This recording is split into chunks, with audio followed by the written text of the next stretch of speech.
Assalamualaikum warahmatullahi wabarakatuh dan salam sejahtera kepada seluruh rakyat Malaysia. Hari ini merupakan hari ke-5 PKP 3 dilaksanakan dan merupakan hari ke-33 keseluruhan PKP yang kita laksanakan setakat ini. Semalam PDRM dan Angkatan Tentera Malaysia telah mengadakan sebanyak 820 sekatan jalan raya di seluruh negara dan melakukan pemeriksaan ke atas 451,487 kenderaan. Sebanyak 51,706 pemeriksaan mengejut telah diadakan di seluruh negara dengan sebanyak 5,861 premis telah diperiksa oleh pihak berkuasa. PDRM telah menangkap 1,111 individu kerana ingkar perintah PKP yang merangkumi 997 individu yang direman dan 114 individu dijamin polis. Jumlah tangkapan kumulatif ingkar PKP sehingga semalam adalah sebanyak 14,750 individu. Seperti yang saya umumkan baru-baru ini, iaitu kerajaan akan mewujudkan penjara khas untuk tahanan ingkar PKP ini. Sehingga hari ini, pihak kerajaan melalui Kementerian Dalam Negeri telah pun mewartakan 11 penjara sementara untuk tahanan ingkar PKP ini. Penjara sementara ini akan mula beroperasi bermula pada 23 April 2020 dan Kementerian Kesihatan Malaysia akan membantu menyediakan petugas kesihatan. Pihak PDRM juga melaporkan bahawa apabila mesin ATM beroperasi, maka ramai yang memberikan alasan untuk mengeluarkan wang kerana mesin ATM beroperasi 24 jam. Jadi ramai yang keluar lebih daripada waktu yang ditetapkan sehingga tengah malam pun masih ada yang keluar, kononnya ada emergency untuk mengeluarkan wang dan sebagainya. Dan hari ini mesyuarat telah membuat keputusan bahawa operasi mesin ATM adalah dihadkan daripada pukul 8 pagi sehingga pukul 8 malam sahaja. Jadi tidak ada lagi alasan untuk keluar tengah malam dan sebagainya untuk pergi ke mengeluarkan wang di mesin ATM. Sanitasi awam diteruskan seperti biasa. Semalam KPKT telah mengadakan 2,627 operasi sanitasi awam di 105 zon termasuk 29 zon merah. Semalam juga sebanyak 186 operasi sanitasi yang meliputi 48 zon di 14 negeri termasuk 38 kawasan di Johor dan 17 kawasan di Melaka. Sehingga semalam operasi sanitasi telah merangkumi 1,405 bangunan kerajaan, 1,055 tempat awam, 1,078 pusat perniagaan, 192 pasar raya dan 38 perumahan PPR. Setakat semalam, sebanyak 190 pusat kuarantin telah beroperasi, iaitu sama seperti hari sebelumnya, yang mana 16,653 individu telah menjalani proses kuarantin wajib. Semalam, seramai 573 rakyat Malaysia telah pulang ke tanah air dan telah pun dikuarantin secara wajib. Seramai 11,947 rakyat Malaysia yang pulang dari luar negara telah dikuarantin wajib sejak 3 April 2020. Dan sejak 18 April, 1,290 individu telah tamat menjalani tempoh kuarantin wajib dan dibenarkan pulang. Sementara itu 72 orang yang datang dari Sarawak, yang berasal dari Sarawak, telah pun tamat tempoh kuarantin wajib mereka dan akan pulang ke Sarawak. Jadi mesyuarat membuat keputusan bahawa ramai di antara yang dikuarantin wajib tersebut datang daripada Sabah dan Sarawak, dan kepulangan mereka akan diuruskan oleh NADMA. Jadi kita faham ramai yang daripada Sarawak, Sabah ada, dan kita juga difahamkan bahawa oleh kerana mereka telah pun dikuarantin wajib selama 14 hari di Semenanjung, maka mereka tidak akan dikuarantin apabila sampai ke Sabah dan Sarawak. Ada isu yang kita bincangkan hari ini, iaitu pendaftaran kelahiran dan pendaftaran kematian tidak dapat dilakukan kerana kawalan pergerakan yang kita perkenalkan. Jadi oleh itu,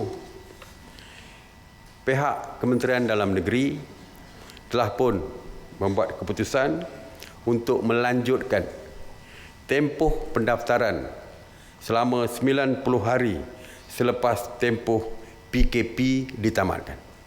Jadi kalau untuk mendaftar kelahiran anak dan juga mendaftar kematian selepas walaupun sekarang tidak boleh nak didaftarkan, tetapi dibenarkan selama 90 hari selepas kita umumkan tamat tempoh PKP, dan penalti yang sepatutnya dikenakan juga dimansuhkan. Jadi tidak ada sebarang penalti dan sebagainya. Ramai yang bertanya tentang kes kehilangan kad pengenalan yang memerlukan segera kad pengenalan mereka. Sebagai contoh, untuk mendapatkan bantuan BPN dan sebagainya yang memerlukan kad pengenalan, kita bersetuju supaya mereka boleh menghubungi pejabat pendaftaran negara di daerah masing-masing untuk menggantikan kad pengenalan itu, iaitu dengan cara berjumpa dengan pegawai pendaftaran negara melalui temu janji dan sebagainya. Jadi mereka boleh buat appointment kalau ada timbul kes kecemasan. Yang lain-lain tidak perlu bimbang.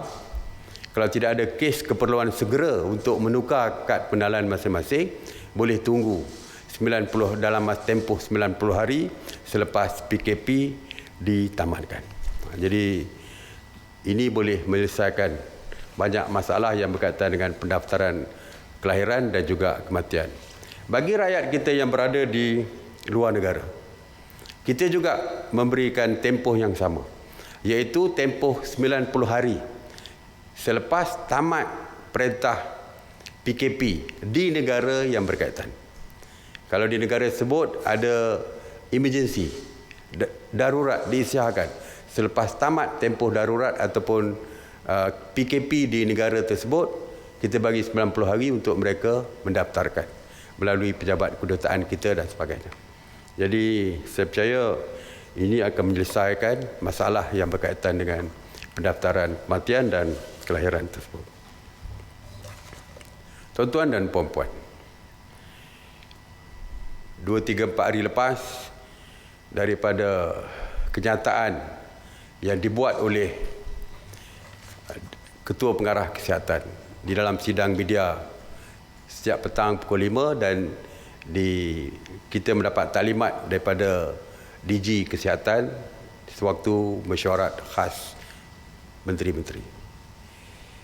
Daripada taklimat yang diberikan dan pengumuman yang dibuat, jelas menunjukkan terdapat trend penurunan bagi positif COVID-19 ini. Semakin kurang yang positif.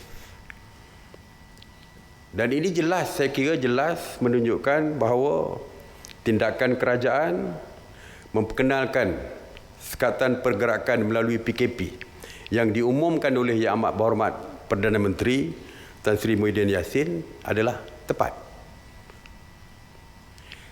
Kita percaya dengan perintah PKP tersebut, kita mampu untuk memutuskan rantaian COVID-19 ini. Ada satu lagi perkara yang saya kira merupakan satu keputusan tepat oleh pihak kerajaan, iaitu apabila di PKP kedua kita memperkenalkan kuarantin wajib kepada rakyat kita yang pulang dari luar negara. Kita memang melihat bahawa di setengah-setengah negara, rakyat mereka yang pulang dari luar negara tidak dikuarantin, membuat self kuarantin dan sebagainya, akhirnya menyebabkan berlaku kenaikan mendadak kes positif COVID-19. Kita faham ramai yang agak kurang senang dengan kuarantin wajib yang kita perkenalkan ini. Namun, daripada laporan yang kita terima daripada Kementerian Kesihatan, kita dapati terdapat 17 kes positif COVID-19 di kalangan rakyat kita yang pulang daripada luar negara. Cuba kita bayangkan, kalau kita bebaskan mereka untuk pulang ke rumah, untuk membuat self quarantine sekalipun, kita boleh bayangkan bahawa keluarga mereka pastinya terdedah kepada positif COVID-19 ini. Dan jika di antara keluarga mereka keluar ke pasar raya dan sebagainya untuk membeli barangan dan sebagainya, tentu sajalah jangkitan itu akan merebak dengan lebih luas. Pastinya akan wujud kluster baru, iaitu kluster rakyat kita yang pulang dari luar negara. Jadi alhamdulillah, dengan tindakan kita yang tepat ini, kita dapat mengawal merebaknya COVID-19 ini melalui rakyat kita yang pulang dari luar negara. Sebab itulah kita perlu yakin, rakyat perlu yakin bahawa setiap tindakan kerajaan adalah untuk memastikan kesejahteraan dan keselamatan rakyat kita semua. Justru itu, saya meminta, saya memohon, saya merayu kepada rakyat kita semua supaya patuhilah setiap arahan yang dikeluarkan oleh kerajaan, supaya kita bersama-sama dapat kita putuskan rantaian COVID-19 ini, supaya kita dapat menyegerakan untuk menamatkan perintah PKP ini. InsyaAllah, kalau kita bersama-sama melakukannya, mungkin perintah PKP yang ada hari ini dapat kita pendekkan ataupun kita tamatkan. Terima kasih sekali lagi. Seruan saya, terus tinggal di rumah bagi menjamin keselamatan diri, keluarga dan masyarakat. Stay home, stay safe. Terima kasih. Assalamualaikum warahmatullahi wabarakatuh. Terima kasih. Soalan? Assalamualaikum Datuk, saya Syamsiah dari Bernama. Datuk Seri, kita lihat masih ada pemimpin masyarakat atau wakil rakyat mengadakan program atau majlis penyampaian bantuan misalnya. Ia dilihat tidak selari dengan peraturan di waktu PKP sedang dilaksanakan sekarang. Lebih malang ia dijadikan modal pihak yang tidak bertanggungjawab mempolitikkan keadaan berkenaan. Pada pandangan MKN, adakah pemimpin masyarakat ini perlu menangguhkan dahulu program-program ini, atau ada garis panduan tertentu yang boleh dikeluarkan kepada mereka, contohnya dari segi jumlah kehadiran, tempoh masa pelaksanaan, cara pelaksanaan itu, contoh tidak perlu diadakan jamuan makan dan sebagainya, kerana penting di ketika ini untuk menyebar mesej kepimpinan melalui tauladan kepada orang ramai. Soalan saya yang kedua, apakah tindakan terhadap anggota pentadbiran kerajaan yang melanggar PKP?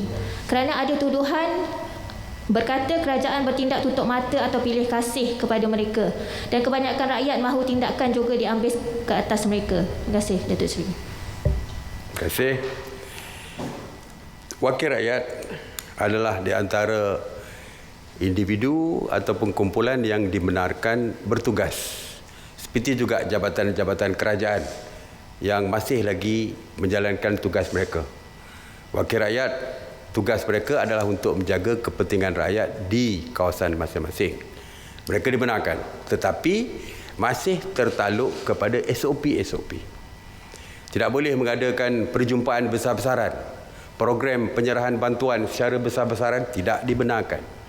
jamuan besar-besaran tidak dibenarkan.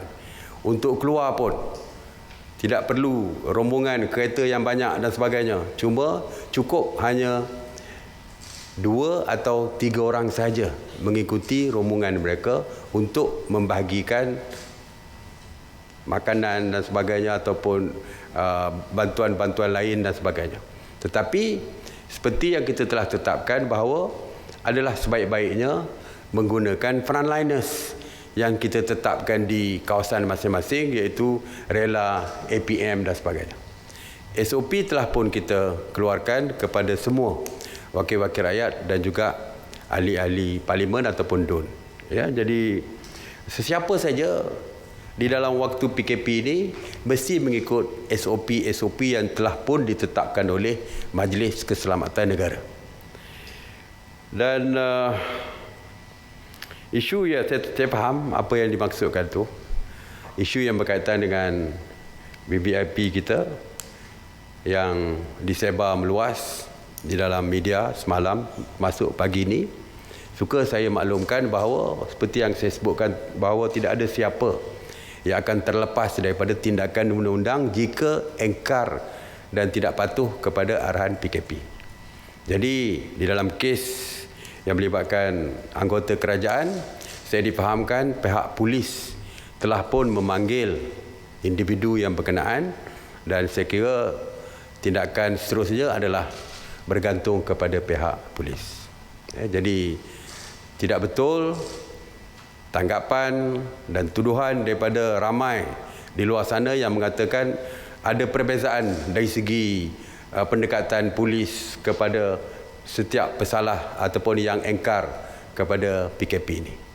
Jadi pihak polis telah pun mengambil tindakan dan kita serahkan apakah tindakan seterusnya, kita serahkan kepada pihak polis. Tetapi yang pasti untuk wakil rakyat keluar berjumpa dengan rakyat yang mereka wakili adalah dibenarkan. Tetapi SOP mesti patuhi. Right, seterusnya.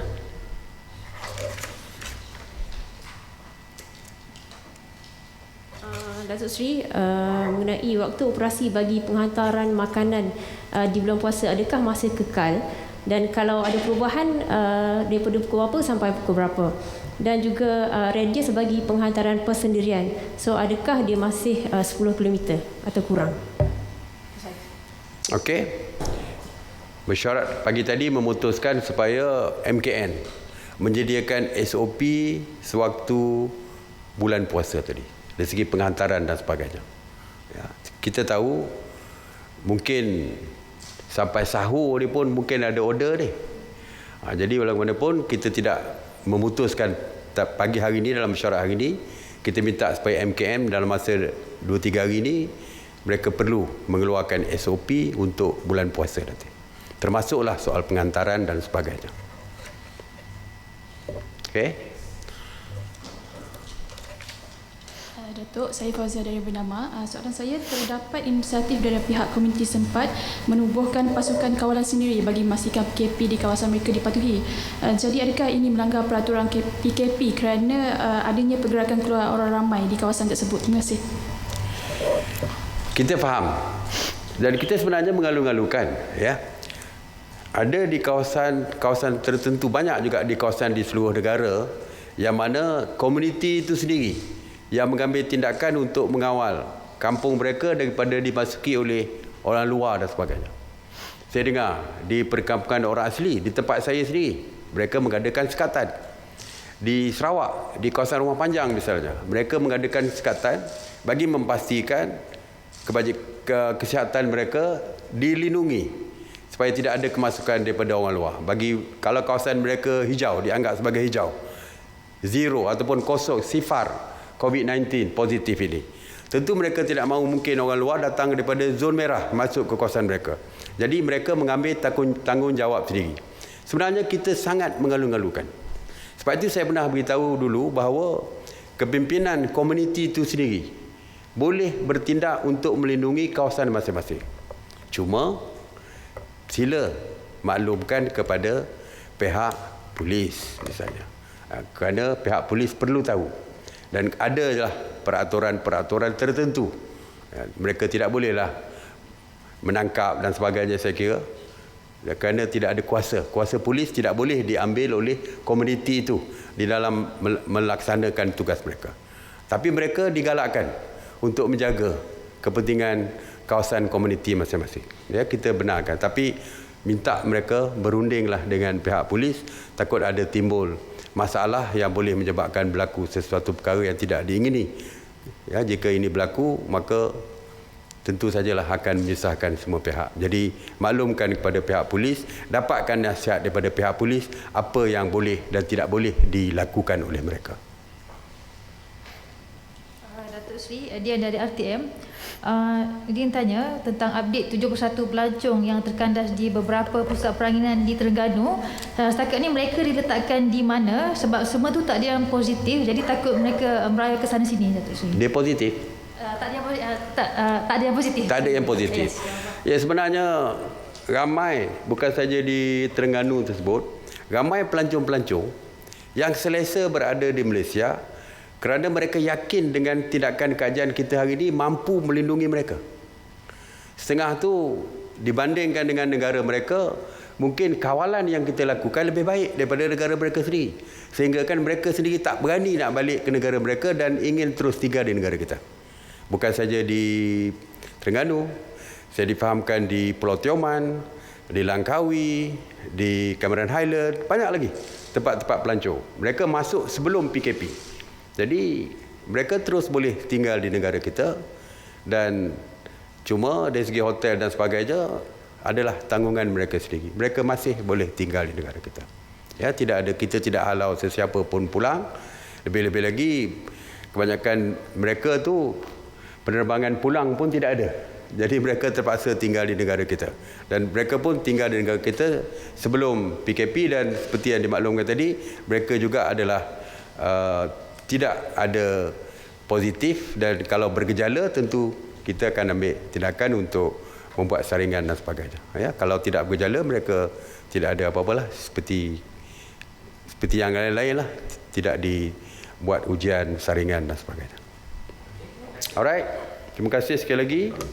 Assalamualaikum warahmatullahi wabarakatuh.